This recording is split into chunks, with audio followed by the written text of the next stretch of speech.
dahsyat Tuhan dalam kehidupan ibadah ini. Engkau luar biasa. Hadirat-Mu Tuhan sedang tercurah di tempat ini. Pengurapan-Mu sedang memenuhi tempat ini. Karena di tempat ini ada Roh Allah yang luar biasa dahsyat. Dan Tuhan sedang berbicara di dalam kedaulatan kuasa Roh Kudus. Di dalam setiap kami pribadi lepas pribadi. Karena genaplah firman Tuhan berkata, di atas pujian penyembahan umat-Mu Engkau bertata. Roh Kudus, lanjutkanlah pekerjaan pelayanan di tempat ini. Berbicaralah dalam setiap kehidupan kami masing-masing. Nyatakan isi hati Tuhan dalam setiap kehidupan kami masing-masing, pribadi lepas pribadi, tidak ada yang terlewatkan. Sama-sama mengalami perjumpaan secara pribadi dengan Tuhan di dalam doa dan puasa itu. Karena di tempat ini Allah sedang berdaulat.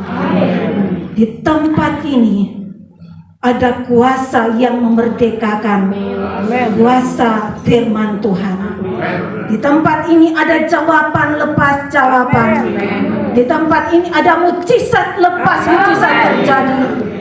Dan di tempat ini kuasa Tuhan dicurahkan bagi kemuliaan nama Tuhan. Kami bersyukur Tuhan, Engkau dahsyat, Engkau luar biasa. Bagimu pujian, hormat, dan kemuliaan. Engkau ada di tempat ini dan sedang melawat setiap kehidupan kami, bahkan sedang berbicara dengan kehidupan kami. Diberkati Tuhan di tempat yang maha tinggi, yang layak menerima pengagungan umat Tuhan. Diberkati tim worship leader, diberkati hamba-Mu dengan pengurapan-Mu Tuhan. Kembalikan urapan-Mu bagi kehidupan hamba-Mu Yance. Demikian juga Ci Ayung dan Bulina, semuanya dalam pengurapan Tuhan. Dan pemain musik pengurapan-Mu Tuhan, membawa umat-umat Tuhan masuk kepada rancangan Tuhan yang luar biasa. Lewat pujian, membebaskan yang terikat, melepaskan setiap yang terbelenggu, dan yang sakit dipulihkan, disembuhkan di dalam nama Yesus. Terima kasih Bapa. Kami siap menerima kebenaran firman-Mu.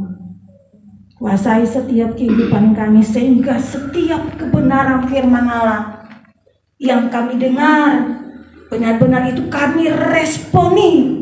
Dan kami lakukan itu seperti maunya Tuhan.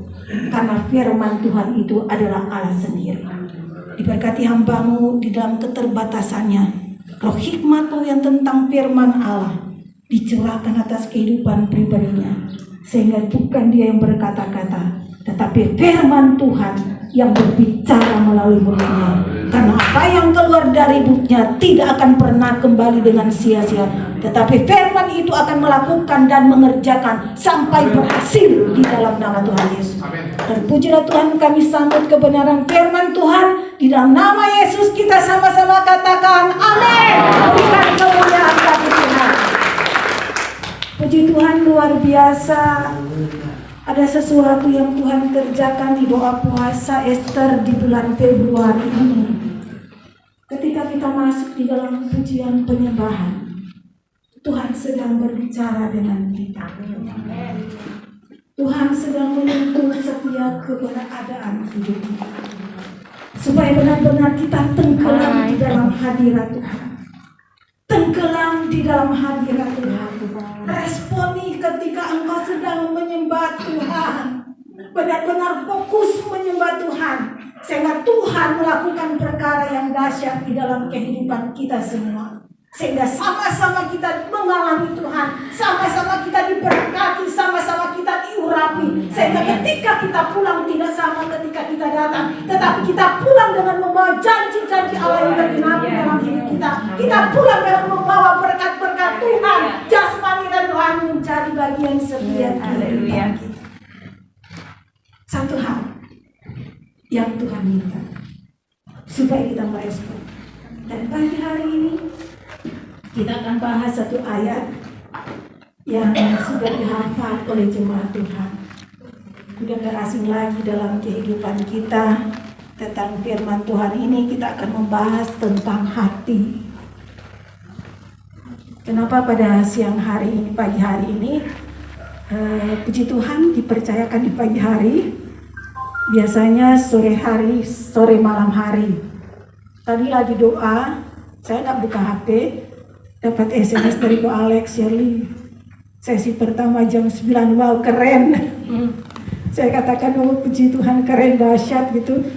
Saya mau tidak mempersiapkan diri, tetapi kita sebagai umat Tuhan, siap dan tidak siap kita sudah diberikan kuasa oleh Tuhan. Kepada kita sudah dipercayakan oleh Tuhan. Jadi apa yang sudah dipercayakan itu dikerjakan dengan rasa ucapan syukur, dengan rasa bersukacita, karena segala sesuatu yang terjadi tidak secara kebetulan, semuanya dalam sepengetahuan Tuhan.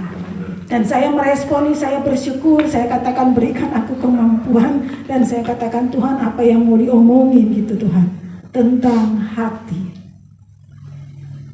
Kenapa bulan ini kan bulan Februari, secara kata dunia bulan Valentine, hari kasih sayang.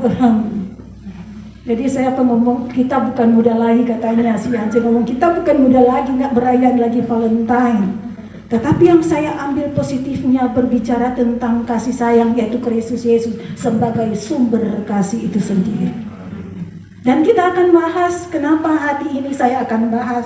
Karena ini hati sangat rentan. Sangat rentan dengan persoalan. Jadi hati, ketika hati lagi bersuka cita, otomatis hidup ini terasa indah. Apapun persoalannya, hidup ini terasa indah. Karena hati. Dan kita akan berbicara tentang, saya akan ambil perikopnya, temanya menjaga hati. Kita akan baca di dalam Amsal 4 ayat 23.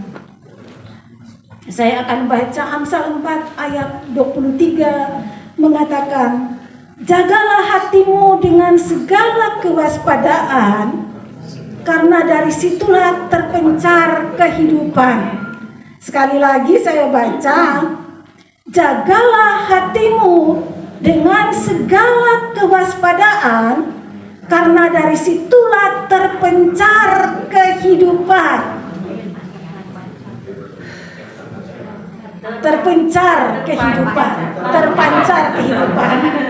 Ya, terpancar. Jadi terpancar, ada kayak sinar terpencar. Jadi dirasakan. Hati ini rentan. Hati ini hati yang kecil. Organ tubuh kita yang kecil, yang diciptakan Tuhan utuh. Saya katakan hati ini utuh loh, diciptakan Tuhan. Hati. Kenapa hati ini perlu dijaga? Berarti Tuhan tahu hati ini terlalu rentan. Rentan dengan apa?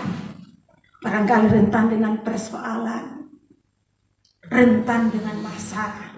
Dia katakan jaga. Di sini dikatakan waspada. Dengan penuh segala kewaspadaan, hati ini harus dijaga. Kalau saya pegang benda, ini berarti benda ini saya harus jaga. Anggaplah yang saya pegang ini hati. Disuruh jaga hati-hati, waspada. Kenapa kalau tidak dijaga baik-baik, hati ini akan pecah. Hati ini akan pecah. Karena hati ini sesuatu yang lembut. Kalau berbicara tentang hati itu lembut. Kalau kita lihat organ tubuh yang ada di organ tubuh yang ada di gambar, hati ini dilindungi oleh organ-organ tubuh yang lain. Dan fungsi hati ini menjaga, membantu memperlancarkan metabolisme tubuh. Jadi ini fungsi hati. Ini secara jasmani. Fungsi hati secara, saya katakan memang secara jasmani, fungsi hati seperti itu. Menjaga metabolisme tubuh. Berarti kalau nggak dijaga, metabolisme kita akan terganggu. Pasti ada timbul efeknya sakit, ada flu, ada pilek. Itu kalau kita tidak menjaga hati ini. So, metabolisme tubuh ini akan terganggu. Itu di dalam, karena saya sekolah jurusan biologi, jadi saya mengerti fungsi hati seperti itu. Jadi hati ini perlu dijaga supaya peredaran darah, pencernaan tubuhmu ini tidak bermasalah. Kenapa? Karena hati ini punya peranan yang sangat penting. Dan ketika dikaitkan dengan kebenaran firman Tuhan Amsal Salomo, seorang raja yang penuh hikmat, mengatakan, jagalah hatimu dengan penuh kewaspadaan, karena hati ini sangat rentan. Karena dari situlah terpancar kehidupan. So, otomatis kalau berarti lawan dari kehidupan adalah kematian. Jadi katanya kalau kita tidak menjaga hati kita, kalau kita balik dari lawan kata ini, kalau kita tidak menjaga hati kita dengan penuh kewaspadaan, yang ada terpancar kematian. Barangkali bukan kematian secara fisik, tetapi kematian secara rohani. Bapak Ibu yang luar biasa, hati ini perlu dijaga, karena hati ini bisa membuat fatal dalam kehidupan kita. Bagaimana cara menjaga hati ini sesuai dengan firman Tuhan? Kata firman Tuhan, jagalah hatimu dengan kebenaran firman Tuhan. Nah, kalau engkau tidak menjaga hatimu dengan kebenaran firman Tuhan, ini akan terkontaminasi. Nah, ketika engkau sudah menjaga hatimu dengan kebenaran firman Tuhan, sesuai firman Tuhan, maka hati ini tetap terjaga. Dan akan keluar, kalau hati ini terjaga, akan keluar kehidupan. Ada buah-buah roh, ada kasih, ada sukacita, ada damai sejahtera, ada kesabaran, ada penguasaan. Dan pokoknya semua yang indah, semua yang manis itu terjadi, akan terlihat di dalam kehidupan kita. Tetapi kalau hati ini belum terpelihara, yang akan keluar adalah amarah yang menyala-nyala. Geser sedikit, kata orang Manado, sontong sedikit. Rambut langsung angkat katanya, langsung berdiri semuanya. Singgung sedikit langsung wow gitu loh. Jadi hati ini bisa membakar situasi kondisi yang ada ketika hati ini belum dijaga. Jadi misalnya hati ini, apa sih penyakit hati? Iri hati, lihat orang kelebihan, tahu nggak? Iri hati, benci.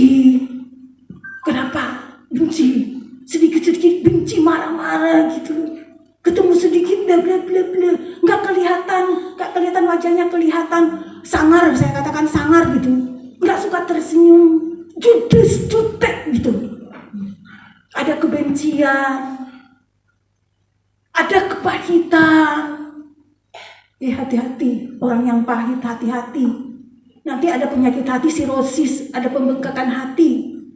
Itu perlu dijaga. Nah, ada dendam, ini penyakit hati yang mengubah keadaan umat Tuhan stagnasi di dalam kehidupan pribadinya. Sehingga seringkali berdoa disalahkan Tuhan. Tuhan, kenapa kok engkau gak jawab-jawab doaku?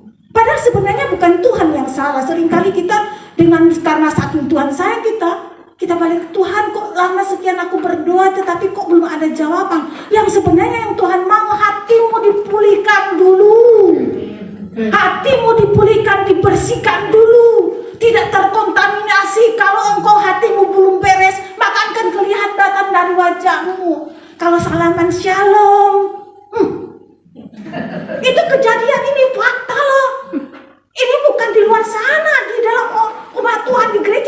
mengalami seperti itu. Kenapa? Karena hati ini belum dipulihkan. Hati ini belum dipulihkan. Engkau belum pulih hatimu. Sehingga ketika orang ngomong sedikit, padahal bukan dia yang diomongin, langsung tersumbing banget gitu.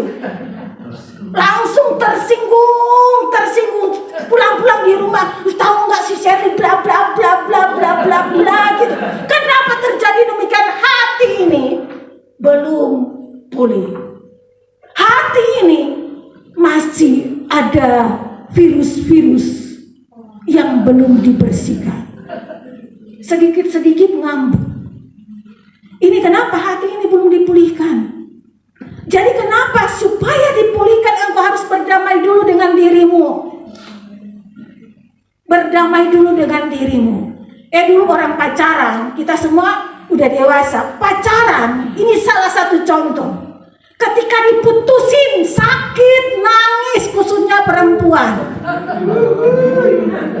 Kok aku dicuekin, kok aman, gak ada masalah. Jadi hati itu kayaknya gimana gitu. Kenapa kok bla bla bla bla bla bla bla. Yang solusinya untuk perempuan nangis gitu. Bahkan ada yang menutup diri. Ini efeknya. Saya katakan ini efeknya yang jadi dalam kehidupan kita. Bahkan ada laki-laki juga. Ketika patah hati, dia menganggap semua perempuan itu sama gitu. Jadi kenapa seperti itu? Karena hati ini terlalu peka. Ketika hati ini disakiti, tidak dijaga, maka berdampak. Dia katakan, kok begitulah, menutup diri. Terus ketika ditegur, dengan kayak, apalagi kalau laki-laki, emang gua pikirin gitu. Nah dibalas dengan perempuan juga yang sakit hati, emang cukup gua pikirin, emang cuma lo aja yang bisa, aku juga bisa. Dan inilah akibat hati yang tidak dipulihkan. Saya katakan, saya ambil contoh.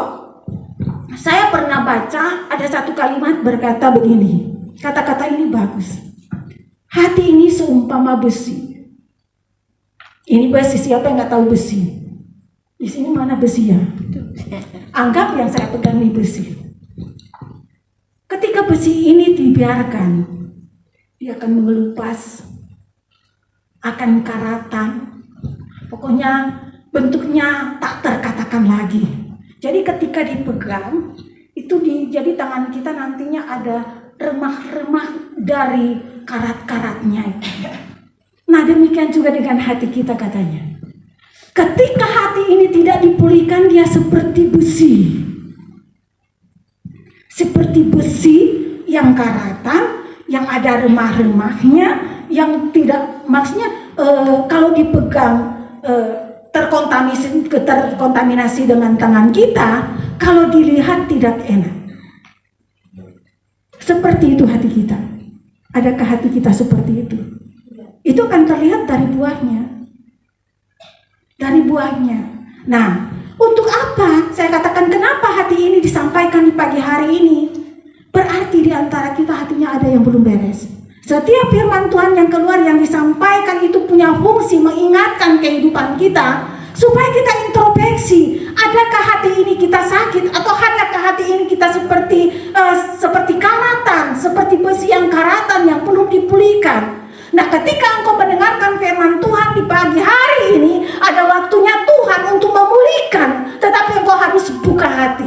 Berdamai dengan dirimu, berdamai dengan orang yang engkau sakiti tanpa engkau sadari, berdamai dengan Tuhan, berdoa sama Tuhan, Tuhan aku mau dipulihkan hatiku ini, supaya kehidupan yang akan terpencar dalam kehidupanku ini.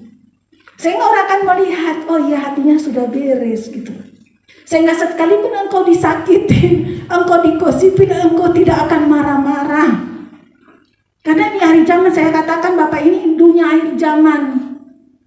Gak semua orang di gereja itu seperti saya katakan orang alim, tapi alim biongo gitu.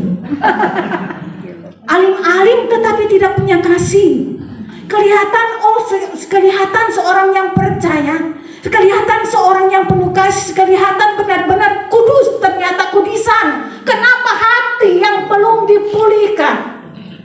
Nah, kalau hati yang belum dipulihkan, dan setiap apa yang dia kerjakan tidak ada menghasilkan apa-apa. Kenapa? Kemana-mana merusak sesuatu, kemana-mana ngefek, tidak sejahtera. Karena firman Tuhan katakan, jadi ketika hatimu belum pulih, ketika hatimu belum dipulihkan oleh Tuhan, yang ada kematian rohani, tidak ada kehidupan. Dan kalau engkau sudah dipulihkan, berarti ada kehidupan dalam kehidupan pribadimu, dan orang akan melihat engkau beda dengan yang lain. Kenapa? Karena ada hati yang sudah dipulihkan. Karena ada kata-kata jagalah hatimu, jagalah hatimu. Ada lagu itu dari rekan-rekan kita. Kalau ada mau lebaran, lagi lebaran, akan ada lagu seperti itu. Dan saya ambil positifnya, iya ya, benar firman Tuhan juga mengatakan, jagalah hatimu dengan penuh kewaspadaan, karena dari situlah terpancar kehidupan. Nah, kalau yang keluar kehidupan, berarti kehidupanmu tidak akan terkontaminasi. Karena firman Tuhan berkata, hati yang gembira adalah obat yang manjur. Amsal 17 ayat 22 itu berkata demikian. Tetapi semangat yang patah mengeringkan tulang.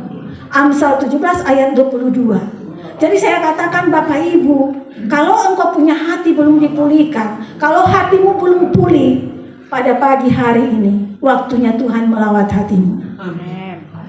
Barangkali ada hubungan yang sedang rusak. Ada keluarga-keluarga, kakak beradik, hubungan sedang rusak, sedang tersakiti, sedang dalam masalah. Yakini ketika firman Tuhan disampaikan pada pagi hari ini, Tuhan akan memulihkan dengan caranya. Asalkan engkau buka hatimu, asalkan engkau buka dirimu, untuk supaya firman Tuhan itu merema dalam hidupmu. Supaya Tuhan sanggup mengubah, sekalipun keluargamu ada di mana, Tuhan sanggup pulihkan. Yang penting engkau meresponi, ada kehidupan. Karena firman Tuhan di sini saya ambil ada tiga bagian. Ketika hatimu sudah dipulihkan, dengan apa engkau harus menjaga hatimu? Dengan menjaganya sesuai dengan firman Tuhan. Jadi jangan lupa perkatakan firman Tuhan, karena ketika itu engkau akan merasakan hadirat Tuhan. Poin pertama, ketika hadirat Tuhan, ketika hatimu sudah dipulihkan, engkau senantiasa mengalami hadirat Tuhan.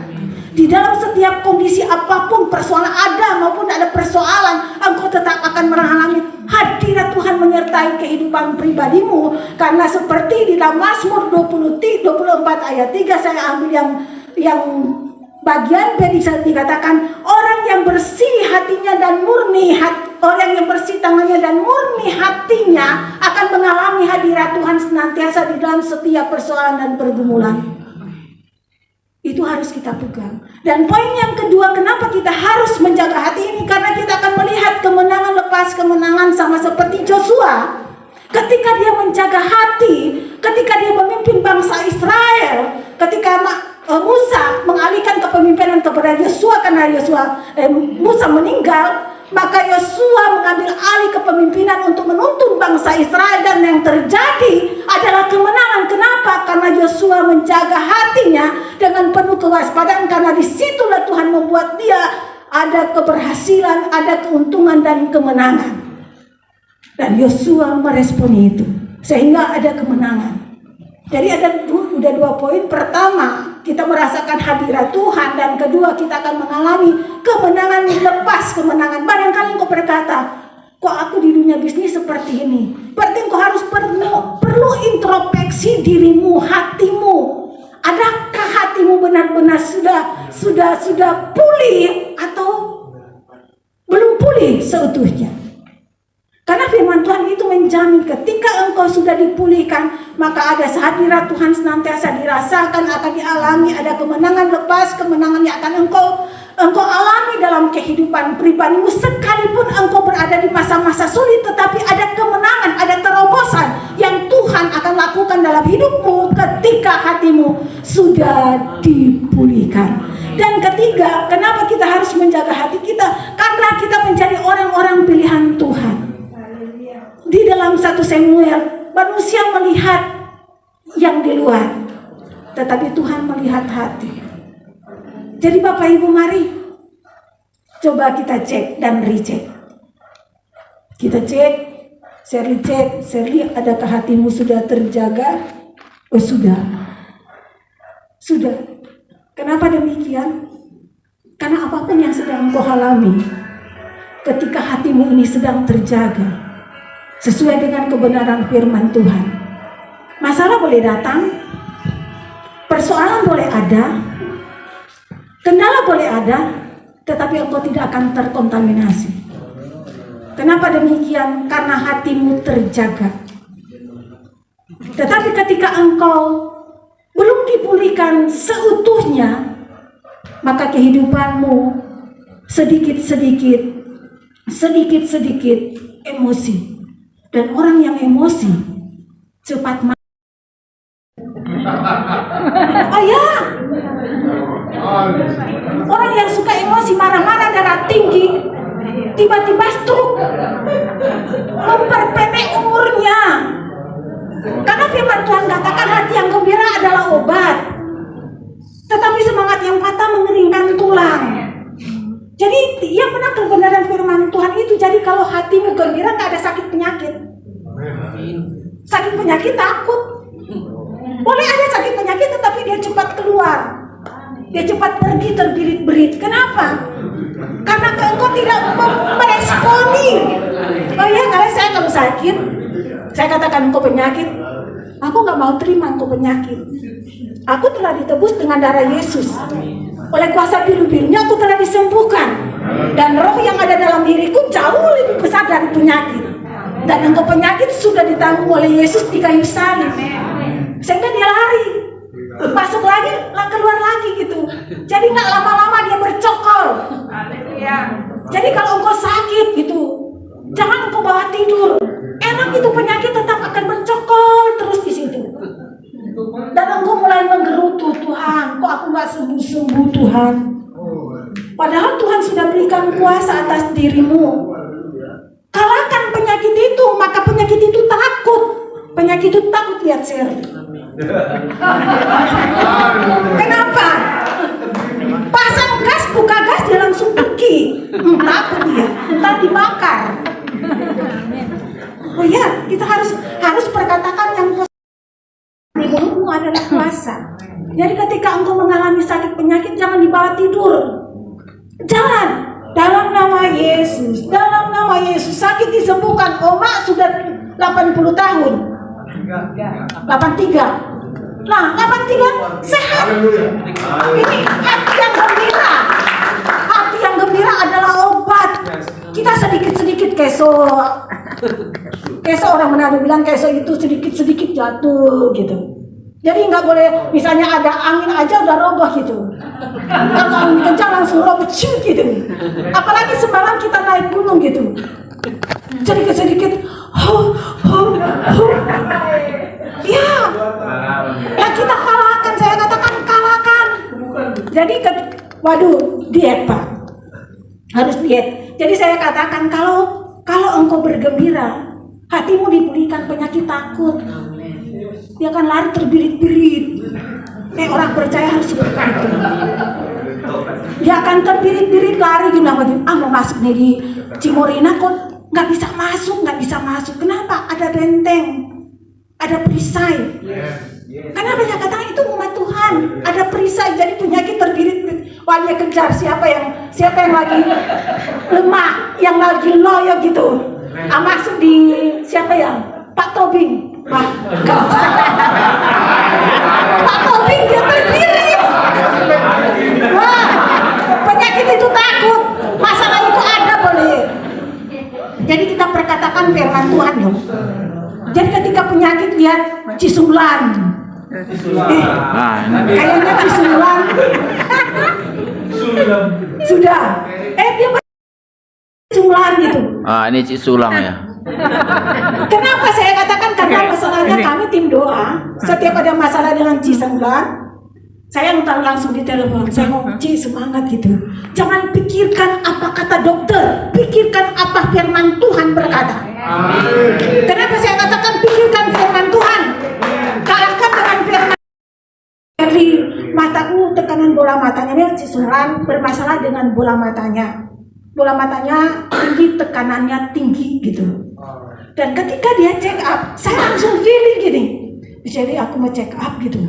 Saya feeling gitu, nanti dia langsung sakit ini gitu. Benar. Karena saya udah tahu setiap dia itu dia pikirin apa kata dokter, dia pikirin. Terus saya katakan, Ci, jangan pikirin sakitmu, pikiran Tuhan Yesus lebih besar dari penyakitmu. Penyakit itu penting gitu loh. Takut lagi gitu. Tapi Tuhan Yesus kan izinkan penyakit itu bercokol sebentar gitu. Didoakan, tak doain. Saya bilang bangkit. Puji Tuhan, Sherry, puji Tuhan, udah mending. Oh puji Tuhan, jangan mending, sudah tuntas. Katakan yang tuntas, sudah selesai. Jadi kalau dia datang lagi, dia lagi langsung terbirit-birit. Penyakit datang, usir. Dia ngatakan gini, oh mau ke Bu Natali. Bu Natali bilang, aku gak mau pikiran kok penyakit. Dalam kesok-kesoknya kakinya kemarin bawa tongkat, dia ikut doa puasa gitu. Bulan Februari gak pakai tongkat lagi. Kenapa? Takut. Karena ada tindakan iman. Dan hatinya sudah terjaga. Dan dia selalu baca puisi. Dengan kata-kata intonasinya gitu loh. Sesuatu yang memberkati, saya katakan, jadi penyakit itu berkata, mau bikin begini, Bu Natali udah bawa tongkat, tetapi dia tetap setia, semangat. Dan Tuhan perhitungkan. Dan penyakit takut. Bu Lina, Tuhan suamiku jangan sakit supaya aku bawa puasa. Penyakit itu takut. Suaminya gak sakit lagi, pulih. Bu Lina mulai ikut doa puasa. Jadi saya katakan penyakit itu takut sama orang percaya. Yang penting engkau punya iman, perkatakan, dan hatimu sudah terpelihara, hatimu sudah terjaga, dan penyakit itu akan lari. Kalau saya kemarin 4 bulan penyakit tercokol, iya. Puji Tuhan, Tuhan izinkan, iya benar. Karena saking terlalu sibuk, kondisi sudah tidak dirawat lagi. Pola makan sudah tidak terawat lagi. Dan memang itu sebuah teguran. Engkau boleh bekerja, tetapi ada waktu-waktu harus dijaga. Saat makan harus makan, saat puasa harus puasa. Dan setelah itu ada tindakan, penyakit udah takut lagi. Check up ke dokter, udah bagus, puji Tuhan. Penyakit gak takut lagi. Kenapa saya katakan ada iman yang sungguh-sungguh. Nah, kalau hati kita sudah terpelihara, maka apapun yang masuk di dalam pikiranmu, persoalan pergumulan boleh ada, apalagi di masa sekarang. Masa-masa kalau kita di dunia bisnis terasa. Ada kesulitan, iya, ada. Tetapi bagi orang percaya, kesulitan itu kita lewatin. Ada pertolongan Tuhan. Saya katakan semuanya berdampak, iya. Harga-harga naik, iya. Khususnya Tangerang, Balaraja, Jakarta LPG nggak naik-naik. Tangerang naik gede, bersaing harga ketat. Jadi saya katakan, tetapi dalam hal itu ketika engkau hatimu sudah terpelihara, Tuhan tetap membela engkau. Ada jalan-jalan yang Tuhan buka, ada jalan-jalan yang dibuka tertutup bagi manusia, tetapi ada Tuhan buka celah ini. Jadi jangan engkau ketika melihat hal itu, Tuhan kok begini, saya nggak mau. Yang penting saya mau Tuhan, semua milik Tuhan. Dipercayakan untuk dikelola, aku kelola sesuai dengan firman Tuhan. Aku tidak melenceng ke kiri ke kanan, aku pegang firman Tuhan. Aku katakan, hai engkau pelanggan gas timur, barat, utara, dan selatan kembali. Tuhan kerjakan. Dan itu terjadi. Dan itu saya alami. Jadi saya katakan perkataan yang positif. Kenapa perkataan positif terjadi? Karena hatimu sudah terjaga. Ada kehidupan, ada kebenaran, dan sebuah kesaksian. Saya sebenarnya belum pernah mendoakan orang Muslim. Kalau mereka sharing, iya. Pak Haji sharing, oke, iya, benar. Tetapi mendoakan secara pribadi baru hari-hari kemarin. Dan itu sebuah perjuangan yang luar biasa. Saya katakan ada ketakutan, ada kegelisahan, karena saya katakan di Balaraja Muslimnya fanatik, ketat, nggak ada gereja. Orang beribadah pun harus melapor, Harus ada surat dari RT RW-nya. Kalau surat tidak keluar, tidak boleh ada ibadah. Itu yang terjadi. Dan ada pelanggan gasku, udah ke dokter, udah berulang-ulang kali ke dokter, ngalami jantungnya bermasalah, pokoknya udah komplikasi, livernya bermasalah, ginjalnya bermasalah. Saya dipanggil sama suaminya. Ci, bisa nggak ke rumah? Saya dipanggil Ci, padahal saya bukan Chinese gitu. Ke rumah kenapa ya Pak? Bisa nggak? Minta didoain. Siapa yang sakit? Memang saya tahu ibu itu sakit. Dan saya berkata, Pak, apa nggak salah? Nggak salah. Tapi kalau saya berdoa menurut agamaku, nggak jadi masalah. Dan memang udah keluar masuk rumah sakit, tetangga tapi bukan tetangga yang pernah ke Balaraja, pasti tahu tetangganya itu bukan depan rumah tetapi di samping kanan saya.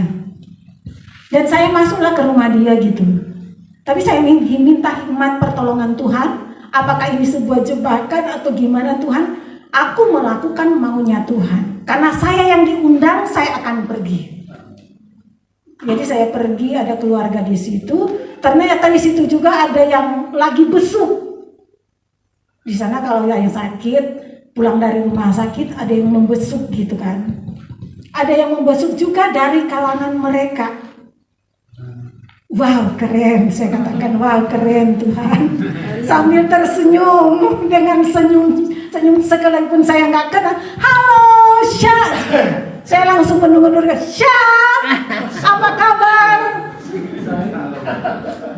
Seperti itu. Jadi karena semua pakai itu, udah ngerti lah. Jadi saya berdoa, Tuhan banyak orang seperti ini gitu loh Tuhan. Tapi roh yang ada dalam diriku nggak pernah takut, karena saya tidak melakukan yang salah. Saya diundang. Jadi saya pegang, diundang. Setelah itu ngomong-ngomong, Ci, ini Mama Caca begini loh, lagi sakit, bla bla bla bla bla bla bla. Oh ya, tapi bapaknya sih udah jelasin, suaminya udah jelasin, jadi saya cukup mengerti. Dan di situ ada mamanya, pokoknya keluarganya udah semua, cuman aku aja yang seperti ini. Terus saya ngomong begini, oke, terima kasih untuk undangannya. Saya minta maaf kalau saya diundang oleh keluarga untuk mendoakan ibu. Tapi satu perkara, saya mendoakan menurut kepercayaan saya. Oh nggak apa-apa Ci, silakan gitu. Saya kerjakan bagian saya. Saya angkat tangan. Saya ngomong, tumpang tangan enggak ini Tuhan? Enggak, angkat tangan aja. Saya angkat tangan. Tapi saya berhadapan dengan ibu yang sakit karena dia lagi duduk. Saya angkat tangan. Aku bersyukur Tuhan, saya mendoakan. Oleh bilur-bilur-Mu Tuhan Yesus, sakit penyakit disembuhkan. Saya ucapkan, oleh bilur-bilur-Mu Tuhan Yesus, sakit penyakit disembuhkan. Penyakit jantung, penyakit apapun yang dialami sembuh. Terima kasih Bapa, terima kasih Tuhan Yesus, terima kasih Roh Kudus, segala pujian hormatku kembalikan kepadamu di dalam nama Tuhan Yesus Kristus. Amin. Amin. Mereka juga ngomong amin. Saya ketawa gitu. Duduk. Tapi saya nggak lama-lama. Saya langsung permisi ya, karena tugas belum selesai. Udah. Saya pamit duluan. Oh ya, terima kasih. Dia ngomong ke ini, ada ibu-ibu. Terima kasih Bu Haji. Oh ya, sama-sama terima kasih. Saya pulang. Pulang rumah, di rumah saya angkat tangan. Tuhan, aku telah melakukan bagianku. Tuhan yang melakukan bagiannya Tuhan. Aku jalankan apa yang Tuhan amanatkan, dan Tuhan yang berkarya. Saya bersyukur Tuhan, kalau ini sebagai pembuka jalan untuk melakukan terobosan untuk Balaraja, terpujilah Tuhan. Amin. Seperti itu. Dan setelah itu, hari Selasa, suaminya ngomong WA ke saya. Ci, aku mau check up dulu, karena memang waktunya check up. Saya pun berdoa, karena memang saya ada jadwal doa untuk pelanggan-pelanggan gas saya. Semua pelanggan-pelanggan itu nama-namanya saya udah hafal. Ada jam waktu saya berdoa untuk mereka. Untuk doa puasa ada jam waktu juga saya berdoa satu persatu. Untuk para pendoa juga itu ada jadwal untuk saya doain gitu. Dan hari Selasa, Selesai masih di rumah sakit, dia langsung WA, Ci, terima kasih doanya, istriku bebas dari jantungnya, udah normal. Jadi sakit penyakit yang dialami, karena jantung itu ketika ternyata orang yang sakit jantung ya itu kalau dia keringat, dia duduk keringat semua, basah semua gitu kan. Ketika dicek up, tapi kata bapak itu ketika di malamnya udah gak basah seperti itu. Jadi tangannya udah gak basah ketika jabatan tangan, apa yang dia pegang gak basah. Jadi sejak didoakan itu mengalami mujizat. Tetapi untuk cek langsung ke dokter, harus ada hasilnya, dicek up ternyata dia gak perlu dioperasi. Dan puji Tuhan dia sembuh. Dia mau terima kasih ya Ci. Oh ya puji Tuhan, tapi saya katakan tetap beristirahat, tetap berhikmat gitu. Sekalipun dinyatakan dokter sudah sembuh, jangan dulu beraktivitas yang terlalu kecapean, karena memang saran dokter juga seperti itu. Dan di situ saya melihat bagaimana Tuhan berkarya dengan luar biasa. Selama sekian puluh tahun saya tinggal di sana, memang banyak yang sharing bagaimana bla bla bla bla, para haji bersharing gitu. Gimana kalau dia nikah lagi gitu. Ada sharing seperti saya ngomong, Pak, di agama saya melarang nikah banyak kali gitu. Satu seumur hidup, hanya maut yang memisahkan gitu. Nah, tapi kita kan mengizinkan. Oke, Bapak sharing di saya ungkapkan seperti apa yang saya pelajari, apa yang saya yakini gitu. Banyak hal yang mereka lakukan, minta didoakan, tetapi untuk berkunjung secara langsung baru sekali. Dan di situ saya melihat bagaimana Tuhan berkarya dengan luar biasa. Dan engkau semua sedang dipersiapkan oleh Tuhan. Untuk itu jaga hatimu dengan penuh kewaspadaan. Tuhan akan kita semua sebagai perpanjangan tangan Tuhan untuk menjangkau jiwa-jiwa yang masih terbelenggu. Cuma sejauh mana engkau meresponi. Kalau gaya hidupmu sendiri belum dipulihkan. Jadi orang yang pulih memulihkan orang yang belum pulih. Bukan orang yang pulih akan mendoakan, gak akan mempan. Saya katakan gak akan ngefek apa-apa. Jadi ketika engkau sudah pulih, ketika engkau melakukan kebenaran firman Tuhan dan engkau minta diundang untuk melayani, itu akan berdampak dalam pelayanan. Cuma di doa di tempat aja itu akan berdampak. Yang penting hatimu dijaga. Dijaga dengan apa? Dengan firman Tuhan. Sehingga firman Tuhan itu engkau harus remakan benar-benar secara utuh. Setiap hari engkau perkatakan firman Tuhan. Setiap hari engkau duduk diam di dalam firman Tuhan. Sehingga firman Tuhan itu yang menguasai hidupmu, yang akan mengendalikan hidupmu, dan engkau akan berdampak di dalam segala sesuatu yang engkau kerjakan. Karena firman Tuhan itulah yang Tuhan berikan dalam hidup kita, yaitu Kristus Yesus sendiri. Jadi beda. Orang yang sudah dikuasai oleh kebenaran firman Tuhan itu akan berdampak. Gaya hidupnya akan seperti firman Tuhan. Saya katakan karena kenapa? Kita diciptakan Tuhan menurut rupa dan gambar Allah. Jadi segala sesuatu yang terjadi kepada kita sudah diberikan kuasa, segambar, serupa dengan Allah. Jadi apa yang Tuhan kerjakan, kita akan kerjakan. Bahkan melebihi apa yang Tuhan kerjakan sesuai dengan firman Tuhan. Asalkan benar-benar engkau sudah hidup di dalam firman Tuhan itu. Jadi engkau sudah manunggal dengan firman Tuhan. Nah itu akan berdampak dalam hidupmu. Dan hatimu terpelihara. Sehingga perjalananmu akan berhasil dan beruntung. Dan engkau akan dikatakan engkau punya kehidupan. Dan dalam kehidupan pribadimu punya gaya tersendiri. Karena masing-masing kita punya keunikan yang Tuhan berikan dalam hidupmu. Engkau sebagai hamba Tuhan, jadilah sebagai hamba Tuhan. Seutuhnya sebagai hamba Tuhan. Engkau sebagai pendoa, menjadi pendoa, bukan menjadi batu sandungan. Engkau sebagai jemaat Tuhan, jadilah jemaat Tuhan yang militan. Karena kenapa saya katakan, untuk apa berdoa dan berpuasa jauh-jauh Jakarta ke sini? 3 hari, tapi tidak mengalami sesuatu, tidak mengalami perubahan. Untuk itu bagi jemaat yang baru pertama kali hadir, puji Tuhan engkau terlibat di dalam doa puasa. Ini tempat yang tepat untuk kita semua. Carilah Tuhan selama ia dekat ditemui. Berseru, maka dia satu-satunya penjawab doa yang pasti. Karena itu jagalah hatimu. Satu, kita senantiasa dalam pengurapan Tuhan. Kita senantiasa merasakan hadirat Tuhan. Dan kita akan melihat kemenangan lepas kemenangan. dan kita senantiasa dikenal oleh Tuhan dalam setiap hidup kita, sama seperti Daud dikenal Tuhan, demikian juga kita akan dikenal Tuhan. Tapi hiduplah, jagalah hatimu sehingga engkau terbebas dari karatan, yaitu iri hati, kebencian, dendam. Buang semuanya itu, pulih, karena dengan itu ketika engkau sudah dipulihkan, apapun yang engkau minta, kata Tuhan, minta apa saja yang engkau kehendaki, maka kepadamu diberikan. Tuhan Yesus memberkati. Mari kita berdoa.